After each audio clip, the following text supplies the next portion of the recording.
ਸਾਡੇ ਇੱਕ ਉਸਤਾਦ ਹੋਰੀ ਅੱਲਾ ਉਹਨਾਂ ਨੂੰ ਜ਼ਿੰਦਗੀ ਸਿਹਤ ਦੇਵੇ, ਉਹ ਕਹਿੰਦੇ ਹੁੰਦੇ ਸੀ ਕਿ ਜਿਹੜੇ ਮਾਵਾਂ ਦੇ ਲਾਡਲੇ ਹੁੰਦੇ ਨੇ ਉਹ ਆਮ ਤੌਰ ਤੇ ਵਿਹਲੇ ਰਹਿੰਦੇ ਨੇ, ਤੇ ਜਿਹੜੇ ਪਿਓਆਂ ਦੇ ਲਾਡਲੇ ਹੁੰਦੇ ਨੇ, ਕਿਉਂਕਿ ਪਿਓ ਆਪਣੇ ਲਾਡਲੇ ਨੂੰ ਜ਼ਿਆਦਾ ਗੁੱਸੇ ਹੁੰਦਾ ਤੇ ਉਹ ਦਫ਼ਤਰਾਂ ਦੇ ਵਿੱਚ ਅਫਸਰੀ ਕਰਦੇ ਨਜ਼ਰ ਆਉਂਦੇ ਨੇ। ਬਿਸਮਿਲ੍ਲਾਹਿਰਰਹਿਮਾਨਿਰਰਹੀਮ, अस्सलाम वालेकुम। बैठक वालियां वालों सारियां ਪ੍ਰਾਹੁਣਿਆਂ ਨੂੰ ਜੀ ਆਇਆਂ ਨੂੰ। ਤੁਹਾਨੂੰ ਯਾਦ ਹੋਏਗਾ ਪੰਜਾਬੀ ਦਾ ਜਿਹੜਾ ਪਿਛਲਾ ਪ੍ਰੋਗਰਾਮ ਅਸੀਂ ਤੁਹਾਡੀ ਖਿਦਮਤ 'ਚ ਪੇਸ਼ ਕੀਤਾ ਸੀ ਉਹ ਵੇਲੇ ਦੇ ਬਾਰੇ 'ਚ ਸੀ। ਤੁਸੀਂ ਸਾਰਿਆਂ ਨੇ ਬੜਾ ਪਸੰਦ ਕੀਤਾ ਔਰ ਮੇਰੇ ਲਈ ਬੜੀ ਹੈਰਾਨਕੁਨ ਗੱਲ ਸੀ ਕਿ ਮੈਂ ਆਪਣੀ ਪੰਜਾਬੀ ਦੇ ਹਵਾਲੇ ਨਾਲ ਥੋੜ੍ਹਾ ਜਿਹਾ ਕੰਪਲੈਕਸ ਦਾ ਅਹਿਸਾਸੇ ਕਮਤਰੀ ਦਾ ਸ਼ਿਕਾਰ ਰਿਹਾ ਹਾਂ ਕਿ ਮੈਂ ਬਹੁਤ ਅੱਛੀ ਪੰਜਾਬੀ ਨਹੀਂ ਬੋਲ ਸਕਦਾ, ਲੇਕਿਨ ਤੁਹਾਡੀਆਂ ਮੁਹੱਬਤਾਂ ਨੇ ਕਿ ਤੁਸੀਂ ਸਾਰਿਆਂ ਨੇ ਮੇਰੇ ਪੰਜਾਬੀ ਬੋਲਣ ਦੀ ਬੜੀ ਤਾਰੀਫ ਕੀਤੀ ਔਰ ਇਹਦੀ ਵਜ੍ਹਾ ਸਿਰਫ ਤੁਹਾਡੀ ਮੁਹੱਬਤ ਹੀ ਹੈ, ਇਹਦੀ ਵਜ੍ਹਾ ਬਿਲਕੁਲ ਹੈ ਨਹੀਂ ਕਿ ਮੈਂ ਪੰਜਾਬੀ ਬੜੀ ਅੱਛੀ ਬੋਲੀ ਸੀ। ਤੁਹਾਨੂੰ ਯਾਦ ਹੋਵੇਗਾ ਕਿ ਉਸ ਵੀਡੀਓ ਦੇ ਆਖਰ ਤੇ ਤੁਹਾਡੇ ਨਾਲ ਵਾਅਦਾ ਕੀਤਾ ਸੀ ਕਿ ਅਗਲਾ ਵੀਡੀਓ ਵੇਲੇ ਦੇ ਨਾਲ ਰਲਦੇ ਮਿਲਦੇ ਇੱਕ ਲਫ਼ਜ਼ ਵੇਲੇ ਦੇ ਬਾਰੇ 'ਚ ਹੋਵੇਗਾ। ਤੇ ਆਓ ਫਿਰ ਅੱਜ ਵੇਲੇ ਦੇ ਬਾਰੇ 'ਚ ਥੋੜੀਆਂ ਜਿਹੀਆਂ ਗੱਲਾਂ ਕਰੀਏ। ਅੱਜ ਦੀ ਬੈਠਕ ਸ਼ੁਰੂ ਕਰਨੇ ਆ।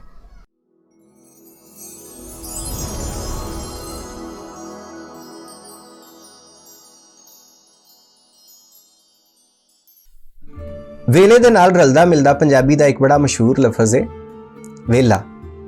ਅਸੀਂ ਵੇਲੇ ਦੇ ਬਾਰੇ 'ਚ ਸਮਝਨੇ ਆ ਕਿ ਵੇਲਾ ਉਹ ਬੰਦਾ ਜਿਹਨੂੰ ਦੁਨੀਆ ਤੇ ਕੋਈ ਕੰਮ ਨਹੀਂ, ਅਸੀਂ ਉਹਨੂੰ ਫਾਰਗ ਵੀ ਕਹਿੰਦੇ ਆ, ਲੇਕਿਨ ਵੇਲਾ ਰਹਿਣਾ ਕੋਈ ਸੌਖਾ ਕੰਮ ਨਹੀਂ ਜੇ ਹੈ। ਇਹਦੇ 'ਚ ਬੜੀ ਮਿਹਨਤ ਕਰਨੀ ਪੈਂਦੀ ਹੈ ਕਿਉਂਕਿ ਵੇਲੇ ਨੇ ਖਾਬਾਂ ਦੀ, ਸੁਪਨਿਆਂ ਦੀ ਇੱਕ ਦੁਨੀਆ ਆਬਾਦ ਕਰਨੀ ਹੁੰਦੀ ਹੈ ਤੇ ਉਹਦੇ ਵਿੱਚ ਬੜੇ ਵੰਨ ਸਵੰਨੇ ਰੰਗ ਭਰਨੇ ਹੁੰਦੇ ਨੇ ਤੇ ਇਹ ਕੋਈ ਐਡਾ ਸੌਖਾ ਕੰਮ ਨਹੀਂ ਹੈ।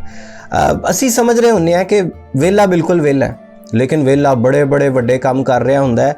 ਵੇਲਾ ਉਹ ਸਾਰਾ ਕੁਝ ਹਾਸਲ ਕਰ ਰਿਹਾ ਹੁੰਦਾ ਹੈ ਆਪਣੇ ਖਾਬਾਂ ਦੇ ਵਿੱਚ ਜਿਨ੍ਹਾਂ ਨੂੰ ਅਸਲ ਦੇ ਵਿੱਚ ਹਾਸਲ ਕਰਦਿਆਂ ਲੋਕਾਂ ਦੀਆਂ ਉਮਰਾਂ ਲੰਘ ਜਾਂਦੀਆਂ ਨੇ, ਲੋਕੀ ਬੁੱਢੇ ਹੋ ਜਾਂਦੇ ਨੇ, ਲੇਕਿਨ ਉਹਨਾਂ ਨੂੰ ਉਹ ਚੀਜ਼ਾਂ ਨਹੀਂ ਲੱਭਦੀਆਂ। ਵੇਲਾ ਆਰਾਮ ਨਾਲ ਉਹਨਾਂ ਚੀਜ਼ਾਂ ਦੇ ਬਾਰੇ ਸੋਚਦਾ ਹੈ ਤੇ ਉਹਨੂੰ ਖਾਬਾਂ ਦੀ ਦੁਨੀਆ 'ਚੋਂ ਸਾਰੀਆਂ ਚੀਜ਼ਾਂ ਨਜ਼ਰ ਆਉਂਦੀਆਂ ਨੇ ਤੇ ਆਪਣੇ ਤਸਰੁਫ, ਆਪਣੇ ਇਸਤੇਮਾਲ ਦੇ ਵਿੱਚ, ਆਪਣੇ ਹੱਥ ਦੇ ਵਿੱਚ ਨਜ਼ਰ ਆਉਂਦੀਆਂ ਨੇ।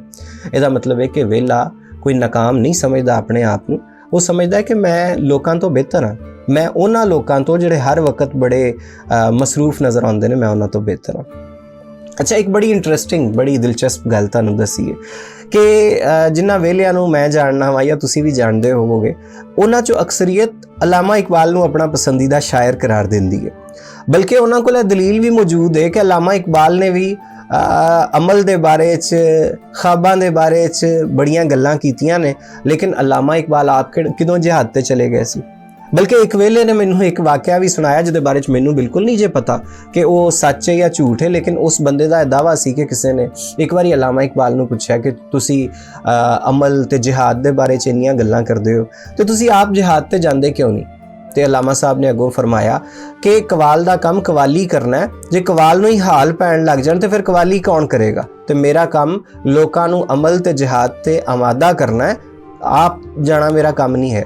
ਦੇਖੋ ਜੀ, ਮੈਂ ਤੁਹਾਨੂੰ ਪਹਿਲੇ ਦੱਸ ਦਿੱਤਾ ਸੀ ਕਿ ਇਹ ਮੈਨੂੰ ਕਿਸੇ ਨੇ ਵਾਕਿਆ ਸੁਣਾਇਆ ਸੀ ਤੇ ਮੈਂ ਤੁਹਾਡੀ ਖਿਦਮਤ 'ਚ ਪੇਸ਼ ਕਰ ਦਿੱਤਾ। ਹੁਣ ਅਲਾਮਾ ਇਕਬਾਲ ਨੇ ਗੱਲ ਕਹੀ ਸੀ ਜਾਂ ਨਹੀਂ ਸੀ ਕਹੀ, ਇਹਦਾ ਜ਼ਿੰਮਾ ਉਸ ਵੇਲੇ ਦੇ ਉੱਤੇ ਹੀ। ਕਹਿੰਦੇ ਨੇ ਇੱਕ ਪ੍ਰੋਫੈਸਰ ਸਾਹਿਬ ਕੋਲ ਸ਼ਹਿਰੀਅਤ ਦੇ ਪਰਚੇ ਚੈੱਕ ਕਰਨ ਲਈ ਆਏ ਜਿਨ੍ਹਾਂ ਦੇ ਵਿੱਚ ਫਰਾਗਤ ਦੀ ਤਾਲੀਮ ਤਾਲਿਬ ਇਲਮਾਂ ਉਮੀਦਵਾਰਾਂ ਕੋਲੋਂ ਪੁੱਛੀ ਗਈ ਸੀ ਤੇ ਇੱਕ ਉਮੀਦਵਾਰ ਨੇ ਫਰਾਗਤ ਦੀ ਇਹ ਡੈਫੀਨੇਸ਼ਨ, ਇਹ ਤਾਰੀਫ ਲਿਖੀ ਸੀ ਕਿ ਮੰਜੇ ਤੇ ਬਹਿ ਕੇ ਪੈਰ ਹਿਲਾਈ ਜਾਣ ਨੂੰ ਫਰਾਗਤ ਕਹਿੰਦੇ ਨੇ। ਮੈਨੂੰ ਨਹੀਂ ਪਤਾ ਕਿ ਫਰਾਗਤ ਦੀ ਤਾਰੀਫ ਸ਼ਹਿਰੀਅਤ ਦੇ ਪਰਚੇ 'ਚ ਪੁੱਛੀ ਜਾਂਦੀ ਹੈ ਜਾਂ ਨਹੀਂ ਪੁੱਛੀ ਜਾਂਦੀ ਤੇ ਆਇਆ ਫਰਾਗਤ ਦੀ ਵਾਕਈ ਇਹ ਤਾਰੀਫ ਹੈ ਵੀ ਹੈ ਜਾਂ ਨਹੀਂ, ਲੇਕਿਨ ਇੱਕ ਗੱਲ ਪੱਕੀ ਹੈ ਕਿ ਵੇਲੇ ਦੀ ਤਾਰੀਫ ਇਹ ਹੀ ਹੈ ਕਿ ਉਹ ਮੰਜੇ ਤੇ ਬੈਠ ਕੇ ਜਾਂ ਮੰਜੇ ਤੇ ਲੰਮਿਆਂ ਪੈ ਕੇ ਆਪਣਾ ਪੈਰ ਹਿਲਾਈ ਜਾਂਦਾ ਤੇ ਖਾਬ ਵੇਖੀ ਜਾਂਦਾ ਹੈ।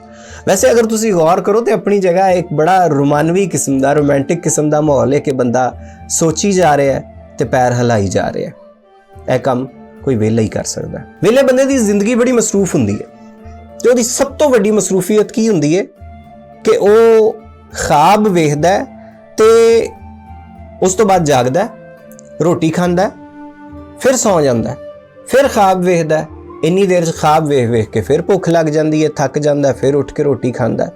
ਮਤਲਬ ਉਹਦੀ ਜ਼ਿੰਦਗੀ ਦੇ ਵਿੱਚ ਅਮਲੀ ਤੌਰ ਤੇ ਅਗਰ ਕੋਈ ਚੀਜ਼ ਮੌਜੂਦ ਹੈ ਤੇ ਉਹ ਸੌਣਾ, ਖਾਣਾ ਤੇ ਵੱਡੇ ਵੱਡੇ ਖਾਬ ਵੇਖਣਾ।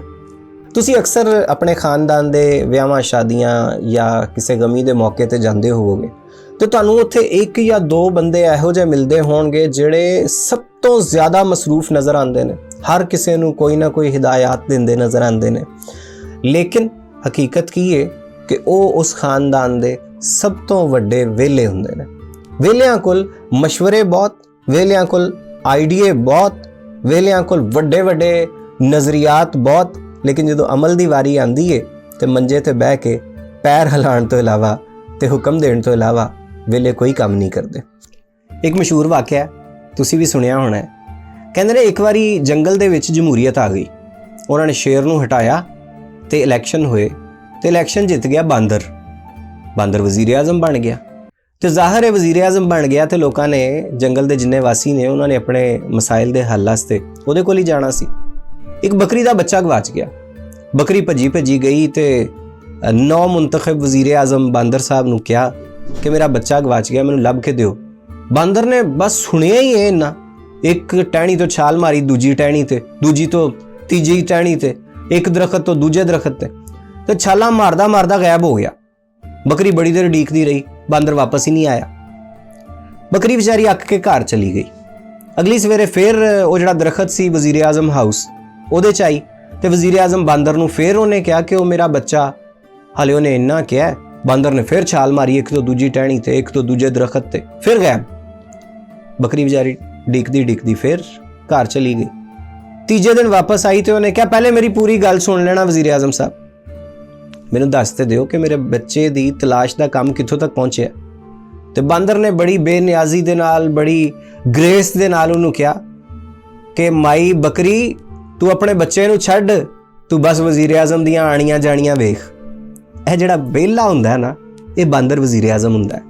ਇਹਦੀਆਂ ਸਿਰਫ ਆਣੀਆਂ ਜਾਣੀਆਂ, ਇਹਦੇ ਆਰਡਰ, ਇਹਦਾ ਪੈਰ ਹਿਲਾਉਣਾ ਮੰਜੇ ਤੇ ਬਹਿ ਕੇ, ਬਸ ਇਹੀ ਇਹਦੀ ਜ਼ਿੰਦਗੀ ਹੁੰਦੀ ਹੈ। ਇਹਦੇ 'ਚ ਬੜੀ ਸ਼ਾਨ ਮਹਿਸੂਸ ਕਰਦਾ ਉਹ। ਮੇਰੇ ਇੱਕ ਬੇਲੀ ਕਹਿੰਦੇ ਨੇ ਕਿ ਜਿਹੜਾ ਬੰਦਾ ਬਹੁਤ ਜ਼ਿਆਦਾ ਇਮਾਨਦਾਰੀ ਦੀਆਂ ਗੱਲਾਂ ਕਰੇ, ਉਹਦੀ ਬੇਈਮਾਨੀ ਤੋਂ ਬਚ ਕੇ ਰਹੋ, ਤੇ ਜਿਹੜਾ ਬੜੀਆਂ ਵੱਡੀਆਂ ਫੜਾਂ ਮਾਰੇ, ਉਹਦੇ ਬਾਰੇ ਸਮਝ ਜਾਓ ਕਿ ਇਹ ਸਭ ਤੋਂ ਵੱਡਾ ਵਿਹਲਾ ਹੈ, ਇਹਨੇ ਅਮਲੀ ਤੌਰ ਤੇ ਕੋਈ ਕੰਮ ਨਹੀਂ ਜੇ ਕਰਨਾ। ਮਤਲਬ ਤੁਸੀਂ ਦੇਖੋਗੇ, ਆਮ ਜ਼ਿੰਦਗੀ ਦੇ ਵਿੱਚ ਤੁਸੀਂ ਮੁਸ਼ਾਹਿਦਾ ਕਰੋਗੇ ਕਿ ਜਿਹੜਾ ਵਿਹਲਾ ਬੰਦਾ ਹੈ ਉਹ ਖਾਣੇ ਦੇ ਵਿੱਚ ਜ਼ਿਆਦਾ ਗਲਤੀਆਂ ਕੱਢੇਗਾ।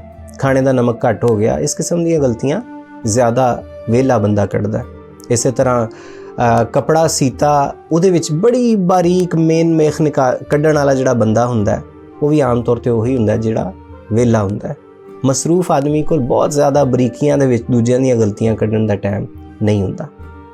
ਤੁਹਾਨੂੰ ਪਤਾ ਹੈ ਇਹਨਾਂ ਵਿਹਲਿਆਂ ਨੂੰ ਦੁਨੀਆ 'ਚ ਸਭ ਤੋਂ ਜ਼ਿਆਦਾ ਭੈੜੇ ਕੌਣ ਲੱਗਦੇ ਨੇ? ਇਹਨਾਂ ਨੂੰ ਸਭ ਤੋਂ ਭੈੜੇ ਲੱਗਦੇ ਨੇ ਜਿਨ੍ਹਾਂ ਨੂੰ ਅਸੀਂ ਕਹਿੰਦੇ ਹਾਂ ਸਿਆਣੇ, ਜਿਨ੍ਹਾਂ ਦੇ ਬਾਰੇ 'ਚ ਅਸੀਂ ਅਕਸਰ ਕਹਿੰਦੇ ਹਾਂ ਸਿਆਣੇ ਕਹਿ ਗਏ ਨੇ। ਮਸਲਨ ਸਿਆਣੇ ਕਹਿ ਗਏ ਨੇ ਕਿ ਵਿਹਲੇ ਰਹਿਣ ਤੋਂ ਵੰਗਾਰ ਭਲੀ। ਮਤਲਬ ਅਗਰ ਆਪਣਾ ਕੋਈ ਕੰਮ ਕਰਨ ਨੂੰ ਨਹੀਂ ਹੈ ਤੇ ਕਿਸੇ ਦੂਜੇ ਦਾ ਕੰਮ ਕਰ ਦਿਓ, ਉਹਦਾ ਭਲਾ ਹੋ ਜਾਏਗਾ ਤੇ ਤੁਸੀਂ ਵੀ ਮਸਰੂਫ ਰਹੋਗੇ, ਵਿਹਲੇ ਨਹੀਂ ਰਹੋਗੇ। ਵਿਹਲਾ ਇਹੋ ਜਿਹੇ ਬਾਬਿਆਂ ਨੂੰ ਬਹੁਤ ਨਾਪਸੰਦ ਕਰਦਾ ਹੈ। ਵਿਹਲਾ ਉਹਨਾਂ ਨੂੰ ਆਪਣਾ ਦੁਸ਼ਮਣ ਸਮਝਦਾ ਹੈ। ਉਹ ਕਹਿੰਦਾ ਜੇ ਮੈਂ ਕੰਮ ਹੀ ਕਰਨਾ ਹੁੰਦਾ ਤੇ ਮੈਂ ਦੂਜਿਆਂ ਦਾ ਕਿਉਂ ਕਰਦਾ? ਮੈਂ ਆਪਣਾ ਕੰਮ ਕਰਕੇ ਕੁਝ ਆਪਣਾ ਸਵਾਰ ਲੈਂਦਾ, ਮੇਰੇ ਕੋਲ ਵੀ ਕੁਝ ਹੁੰਦਾ, ਮੇਰੀ ਵੀ ਕੋਈ ਮਾਸ਼ਰੇ 'ਚ ਇੱਜ਼ਤ ਹੁੰਦੀ। ਵਿਹਲੇ ਨੇ ਕੋਈ ਕੰਮ ਨਹੀਂ ਕਰਨਾ। ਪੰਜਾਬੀ ਦੇ ਜਿਹੜੇ ਬਾਬੇ ਨੇ ਸਿਆਣੇ, ਉਹ ਤੇ ਇਹ ਵੀ ਕਹਿ ਗਏ ਨੇ ਕਿ ਨਖੱਟੂ ਪੁੱਤਰ ਨਾ ਜੰਮਦੀ ਤੇ ਧੀ ਅੰਨੀ ਚੰਗੀ। ਮਤਲਬ ਨਖੱਟੂ ਪੁੱਤਰ ਤੋਂ ਬਿਹਤਰ ਹੈ ਕਿ ਕੋਈ ਅੰਨੀ ਧੀ ਜੰਮ ਲਵੇ। ਨਖੱਟੂ ਪੁੱਤਰ, ਵਿਹਲਾ ਪੁੱਤਰ ਭਲਾ ਇਹੋ ਜਿਹੇ ਬਾਬੇ ਨੂੰ ਕਿਵੇਂ ਪਸੰਦ ਕਰ ਸਕਦਾ? ਤੇ ਇਸ ਲਈ ਇਹਨਾਂ ਦੀ ਜ਼ਿੰਦਗੀ ਦੇ ਵਿੱਚ ਅਗਰ ਕਿਸੇ ਬੰਦੇ ਦੀ ਕੋਈ ਇੱਜ਼ਤ ਨਹੀਂ ਤੇ ਉਹ ਸਿਆਣੇ ਬਾਬੇ ਨੇ। ਸਾਡੇ ਇੱਕ ਦੋਸਤ ਕਹਿੰਦੇ ਨੇ ਜੀ ਕਿ ਉਹਨਾਂ ਦੀ ਇੱਕ ਜਾਣਨ ਵਾਲੀ ਖਾਲਾ ਹੋਰੀ ਨੇ, ਤੇ ਇੱਕ ਵਾਰੀ ਖਾਲਾ ਹੋਰਾਂ ਨਾਲ ਵਾਹਵਾ ਚਿਰ ਬਾਅਦ ਮੁਲਾਕਾਤ ਹੋਈ ਤੇ ਉਹਨਾਂ ਨੇ ਖਾਲਾ ਦੇ ਕਲਮਕਾਰੇ ਪੁੱਤਰ, ਇਕਲੌਤੇ ਪੁੱਤਰ ਦੇ ਬਾਰੇ 'ਚ ਪੁੱਛਿਆ ਕਿ ਖਾਲਾ ਜੀ ਅੱਜ ਕੱਲ੍ਹ ਮਾਸ਼ਾਅੱਲਾ ਮੁੰਡਾ ਕੀ ਕਰਦਾ? ਤੇ ਖਾਲਾ ਨੇ ਬੜੇ ਫਖਰ ਨਾਲ ਕਿਹਾ ਮਾਸ਼ਾਅੱਲਾ ਵਿਹਲਾ ਹੁੰਦਾ। ਮਤਲਬ ਖਾਲਾ ਨੇ ਉਹਦੇ ਵਿਹਲੇ ਹੋਣ ਨੂੰ ਇੰਨੀ ਕਾਬਲੇ ਫਖਰ ਸ਼ੈ ਬਣਾ ਦਿੱਤਾ ਕਿ ਇੰਨਾ ਫਖਰ ਤੇ ਸ਼ਾਇਦ ਕਿਸੇ ਪੁੱਤਰ ਦੇ ਵਜ਼ੀਰ ਆਜ਼ਮ ਬਣਨ ਤੇ ਵੀ ਕੋਈ ਨਾ ਕਰਦਾ ਹੋਏ। ਸਾਡੇ ਇੱਕ ਉਸਤਾਦ ਹੋਰੀ, ਅੱਲਾ ਉਹਨਾਂ ਨੂੰ ਜ਼ਿੰਦਗੀ ਸਿਹਤ ਦੇਵੇ, ਉਹ ਕਹਿੰਦੇ ਹੁੰਦੇ ਸੀ ਕਿ ਜਿਹੜੇ ਮਾਵਾਂ ਦੇ ਲਾਡਲੇ ਹੁੰਦੇ ਨੇ ਉਹ ਆਮ ਤੌਰ ਤੇ ਵਿਹਲੇ ਰਹਿੰਦੇ ਨੇ, ਤੇ ਜਿਹੜੇ ਪਿਓਆਂ ਦੇ ਲਾਡਲੇ ਹੁੰਦੇ ਨੇ, ਕਿਉਂਕਿ ਪਿਓ ਆਪਣੇ ਲਾਡਲੇ ਨੂੰ ਜ਼ਿਆਦਾ ਗੁੱਸੇ ਹੁੰਦਾ ਤੇ ਉਹ ਦਫ਼ਤਰਾਂ ਦੇ ਵਿੱਚ ਅਫਸਰੀ ਕਰਦੇ ਨਜ਼ਰ ਆਉਂਦੇ ਨੇ। ਲੇਕਿਨ ਇਹ ਜਿਹੜੀ ਖਾਲਾ ਹੋਰਾਂ ਦੀ ਗੱਲ ਅਸਾਂ ਤੁਹਾਨੂੰ ਸੁਣਾਈਏ, ਇਹ ਖਾਲਾ ਹੋਰੀ ਤੇ ਸਮਝਦੇ ਨੇ ਕਿ ਉਹਨਾਂ ਦਾ ਪੁੱਤਰ ਵਿਹਲਿਆਂ ਦਾ ਅਫਸਰ ਲੱਗਾ ਹੈ। ਵਿਹਲਿਆਂ ਦੀ ਇੱਕ ਹੋਰ ਕਿਸਮ ਵੀ ਹੈ। ਇਹ ਉਹ ਕਿਸਮ ਹੈ ਜਿਹਦੇ ਕੋਲੋਂ ਅਗਰ ਕਦੀ ਪੁੱਛੋ ਕਿ ਅੱਜ ਕੱਲ੍ਹ ਕੀ ਕਰ ਰਹੇ ਹੋ, ਤੇ ਉਹ ਬੜੇ ਫਖਰ ਨਾਲ, ਬੜਾ ਆਕੜ ਕੇ ਕਹਿੰਦਾ ਵੱਡੇ ਭਾਈ ਬਾਹਰ ਹੁੰਦੇ ਨੇ, ਉਹ ਅੱਲਾ ਦਿਆ ਬੰਦਿਆ ਅਸੀਂ ਤੇਰੇ ਕੋਲੋਂ ਤੇਰੇ ਬਾਰੇ 'ਚ ਪੁੱਛ ਰਹੇ ਹਾਂ, ਤੂੰ ਕੀ ਕਰਨਾ? ਉਹ ਜਿਹੜਾ ਬਾਹਰ ਧੱਕੇ ਖਾ ਰਿਹਾ, ਮਿਹਨਤਾਂ ਮਜ਼ਦੂਰੀਆਂ ਕਰ ਰਿਹਾ, ਉਹ ਤੇਰਾ ਪੇਸ਼ਾ ਨਹੀਂ, ਤੂੰ ਉਹਦੀ ਜ਼ਿੰਮੇਵਾਰੀ ਬਣਿਆ ਹੈ ਕਿਉਂਕਿ ਤੂੰ ਵਿਹਲਾ ਹੈ। ਤੂੰ ਅਗਰ ਐਡਾ ਹੀ ਕੰਮ ਵਾਲਾ ਹੁੰਦਾ ਤੇ ਤੂੰ ਉਹਦੇ ਨਾਲ ਜਾ ਕੇ ਕੋਈ ਮਿਹਨਤ ਮਜ਼ਦੂਰੀ ਕਰ ਲੈਂਦਾ। ਤੂੰ ਉਹਦੇ ਟੁਕੜਿਆਂ ਤੇ ਪਲ ਰਿਹਾ ਵਿਹਲਿਆ। ਵਕਤ ਦੇ ਨਾਲ ਨਾਲ ਜਿੱਥੇ ਬਾਕੀ ਚੀਜ਼ਾਂ ਬਦਲ ਗਈਆਂ ਨੇ ਉੱਥੇ ਵਿਹਲੇ ਵੀ ਕੁਝ ਪਹਿਲੇ ਦੀ ਨਿਸਬਤ ਬਦਲ ਗਏ ਨੇ। ਕਿਉਂਕਿ ਤੁਹਾਨੂੰ ਬਹੁਤ ਸਾਰਿਆਂ ਲੋਕਾਂ ਨੂੰ ਯਾਦ ਹੋਏਗਾ ਕਿ ਪੁਰਾਣਿਆਂ ਵਕਤਾਂ ਦੇ ਜਿਹੜੇ ਵਿਹਲੇ ਮੁੰਡੇ ਹੁੰਦੇ ਸੀ ਉਹਨਾਂ ਦਾ ਮਨਪਸੰਦ ਮਸ਼ਗਲਾ ਹੁੰਦਾ ਸੀ ਗਲੀ ਦੀ ਨੁੱਕਰ ਤੇ ਬਹਿਣਾ ਤੇ ਮੁਹੱਲੇ ਦੀਆਂ ਜਿਹੜੀਆਂ ਕੁੜੀਆਂ ਨੇ ਉਹਨਾਂ ਨੂੰ ਉਹਨਾਂ ਦੇ ਸਕੂਲਾਂ ਕਾਲਜਾਂ ਤੱਕ ਛੱਡਣ ਜਾਣਾ ਤੇ ਫਿਰ ਛੁੱਟੀ ਦੇ ਟਾਈਮ ਉਹਨਾਂ ਨੂੰ ਆਪਣੀ ਹਿਫਾਜ਼ਤ ਦੇ ਵਿੱਚ ਉਹਨਾਂ ਦੇ ਸਕੂਲੋਂ ਤੇ ਕਾਲਜੋਂ ਲੈ ਕੇ ਉਹਨਾਂ ਦੇ ਘਰਾਂ ਤੱਕ ਪਹੁੰਚਾਉਣਾ। ਅੱਜ ਕੱਲ੍ਹ ਇਸ ਕਿਸਮ ਦੇ ਵਿਹਲੇ ਘਟ ਗਏ ਨੇ। ਉਹਦੀ ਵਜ੍ਹਾ ਕੀ ਹੈ? ਉਹ ਸਾਰੇ ਵਿਹਲੇ ਅੱਜ ਕੱਲ੍ਹ ਸਾਨੂੰ ਟਿਕਟੌਕ ਬਣਾਉਂਦੇ ਨਜ਼ਰ ਆਉਂਦੇ ਨੇ, ਉਹ ਸਾਨੂੰ ਫੇਸਬੁੱਕ ਤੇ ਅੱਠੇ ਟਾਈਮ ਮਸਰੂਫ ਨਜ਼ਰ ਆਉਂਦੇ ਨੇ, ਉਹ ਵਟਸਐਪ ਨੂੰ ਬਹੁਤ ਟਾਈਮ ਦਿੰਦੇ ਨੇ। ਤੇ ਅਗਰ ਤੁਸੀਂ ਇਹਨੂੰ ਸਾਡੇ ਤੇ ਨਾਲ ਲੈ ਕੇ ਜਾਓ ਇਸ ਗੱਲ ਨੂੰ ਤੇ ਉਹ YouTube ਤੇ ਵੀ ਨਜ਼ਰ ਆਉਂਦੇ ਨੇ। ਲੇਕਿਨ ਅਸੀਂ ਨਹੀਂ ਚਾਹੁੰਦੇ ਕਿ ਵਿਹਲੇ ਸਾਡੇ ਤੋਂ ਨਾਰਾਜ਼ ਹੋਣ, ਇਸ ਲਈ ਅਸੀਂ ਉਹਨਾਂ ਦੇ ਹੱਕ 'ਚ ਵੀ ਸਿਆਣਿਆਂ ਦੀ ਇੱਕ ਗੱਲ ਜ਼ਰੂਰ ਸੁਣਾਉਣਾ ਚਾਹੁੰਦੇ ਹਾਂ। ਸਿਆਣੇ ਕਹਿੰਦੇ ਨੇ ਕਿ ਕਦੀ ਨਾ ਕਦੀ ਖੋਟਾ ਸਿੱਕਾ ਵੀ ਕੰਮ ਆ ਜਾਂਦਾ।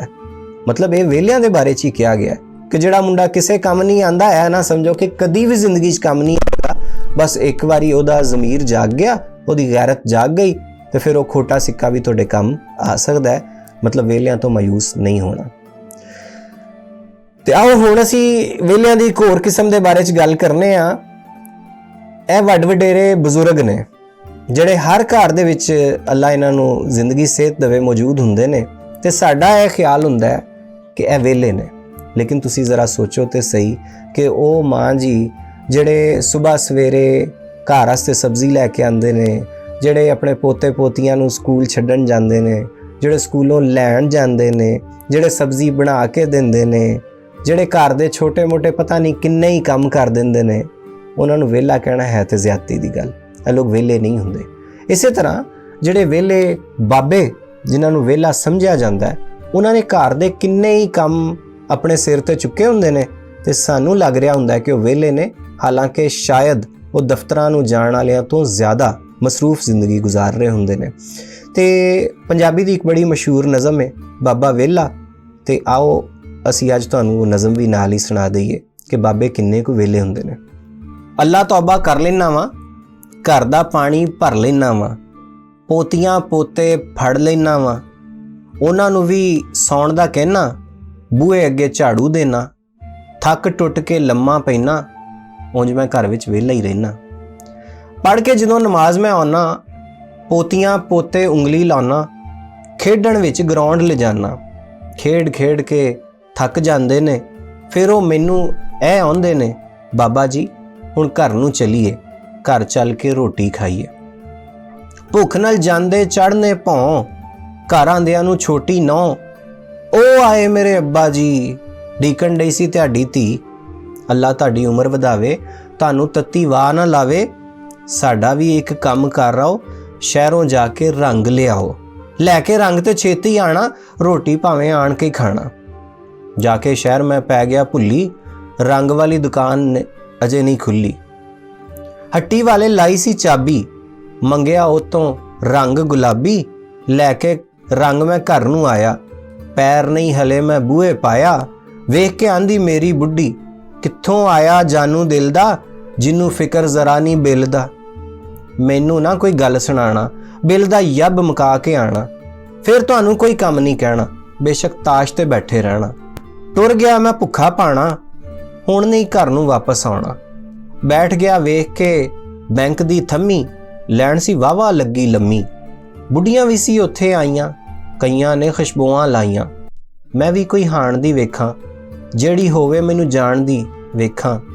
ਆਖਰ ਇੱਕ ਨੇ ਆਣ ਕਵਾਇਆ, ਬਿੱਲ ਨਹੀਂ ਜਮ੍ਹਾਂ ਕਰਾਇਆ ਤਾਇਆ, ਬਿੱਲ ਨਾਲ ਪੈਸੇ ਉਰੇ ਫੜਾਓ, ਤੁਸੀਂ ਭਾਵੇਂ ਹੁਣ ਘਰ ਨੂੰ ਜਾਓ।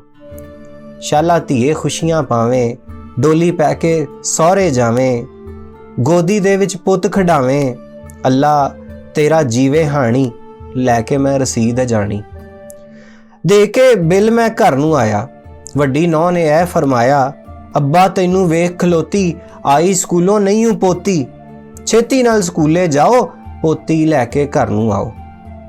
ਲੈ ਕੇ ਪੋਤੀ ਘਰ ਨੂੰ ਆਇਆ, ਮਾਂ ਨੇ ਗਲ 'ਚੋਂ ਬਸਤਾ ਲਾਇਆ, ਚੁੰਮਿਆ ਚਟਿਆ ਸੀਨੇ ਲਾਇਆ, ਬਰਗਰ ਉਹਦੇ ਹੱਥ ਫੜਾਇਆ, ਮੈਨੂੰ ਕਿਸੇ ਨੇ ਘਾਹ ਨਹੀਂ ਪਾਇਆ।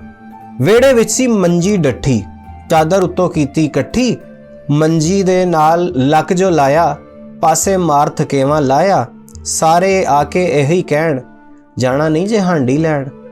ਬੁੱਢੀ ਮੇਰੀ ਲਾਗੇ ਆਈ, ਖਿੱਚ ਕੇ ਬਾਂਹ ਮੈਂ ਕੋਲ ਬਿਠਾਈ, ਉਹ ਸਾਨੂੰ ਵੀ ਗੱਲ ਸੁਣਾਣ ਦੇ, ਨਾ ਕਰ ਏਦਾਂ ਜਾਣ ਦੇ, ਘਰ ਨੂੰ ਆਪੋ ਤਰਖਾਣ ਦੇ, ਤੇਰੇ ਚਾਲੇ ਛਿੱਤਰ ਖਾਣ ਦੇ। ਉਹ ਖੋਤੇ ਵਾਂਗੋ ਜ਼ੁਲਫੀ ਵਾਇਆ, ਕਿਸੇ ਨੇ ਚਾਹ ਦਾ ਕੱਪ ਪਿਆਇਆ, ਉਹ ਰੋਟੀ ਦੇ ਦੋ ਤੁਹਾਨੂੰ ਕਹਿਣਾ, ਮੰਨਿਆ ਮੈਂ ਘਰ ਵਿੱਚ ਵਿਹਲਾ ਹੀ ਰਹਿਣਾ। ਤੇ ਜਨਾਬ, ਇਹ ਜਿਹੜੇ ਵੱਡੇ ਬਜ਼ੁਰਗ ਨੇ, ਇਹ ਘਰ ਦੇ ਵਿੱਚ ਇਹੋ ਜਿਹੇ ਵਿਹਲੇ ਹੁੰਦੇ ਨੇ, ਸਾਰਾ ਦਿਨ ਕੰਮ ਕਾਜ ਕਰਦੇ ਰਹਿੰਦੇ ਨੇ, ਲੇਕਿਨ ਕਹਿਣ ਨੂੰ ਵਿਚਾਰੇ ਵਿਹਲੇ ਹੀ ਹੁੰਦੇ ਨੇ। ਉਮੀਦ ਹੈ ਤੁਹਾਨੂੰ ਅੱਜ ਦਾ ਵੀਡੀਓ ਵੀ ਪਸੰਦ ਆਇਆ ਹੋਵੇਗਾ। ਤੁਹਾਡਾ ਬਹੁਤ ਸ਼ੁਕਰੀਆ।